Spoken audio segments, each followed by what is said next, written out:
কতটুকু মাটিতে আপনি বেগুন লাগাইছেন? আমার এটা মোটামুটি 27 কাঠা বলে, মানে 27 কাঠা। হ্যাঁ, প্রায় মনে করেন 70 শতকের বেশি আর কি। এখন পর্যন্ত আপনার এই 27 কাঠা মাটিতে কত টাকা আপনার খরচ হয়েছিল? খরচ প্রায় 1.5 লাখের কাছাকাছি চলে যাবে। 2 লাখের মতো খরচ হয়েছে আপনার। আচ্ছা, এখন থেকে আপনার বেগুন বিক্রি করছেন কত টাকা? না, বিক্রি কেবল শুরু, আংশিক অল্প কিছু হালকা বিক্রি করছি, তবু কেবল শুরু হয়েছে। অঙ্গটা কত? আংশিক মানে আংশিক শুরু করছি কেবল, মানে আমার বেগুন কেবল শুরু আর কি। 20-25 হাজার টাকার মতো বিক্রি করছেন। না না, অতলা হবে নি, অতলা হবে নি। বেশি বিক্রি করি, তবে শুরু করছি কেবল।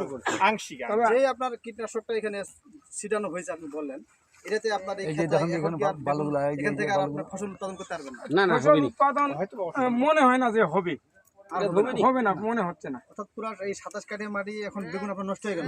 এই ঠেলা খুঁজে এই ঠেলা খালা হয়ে গেলে টোটালে আমার নষ্ট, এবং কি 27 কাঠা মাটির আমি আশা করছিলাম যে বাজার এবার চলতেছে ঠালা যেটা খালা প্রায় জিনিস 2200 টাকা মন, এক এক কেজির দাম 50-55 টাকা। তো এখানে টোটালি আমার ক্লিয়ার থাকলে মনে করেন কম বেশ 4 থেকে 5 লক্ষ টাকা পর্যন্ত বিক্রি হতে পারে, এটা আমার ধারণা। আল্লাহ ছাড়া বলা যাবে না, তবে ধারণা আমার যে 4-5 লক্ষ টাকার বেগুন, যে কন্ডিশন আমার বেগুন ছিল তাতে 4-5 লক্ষ টাকার বিক্রি হওয়ার। পাতা লাভ দেওয়া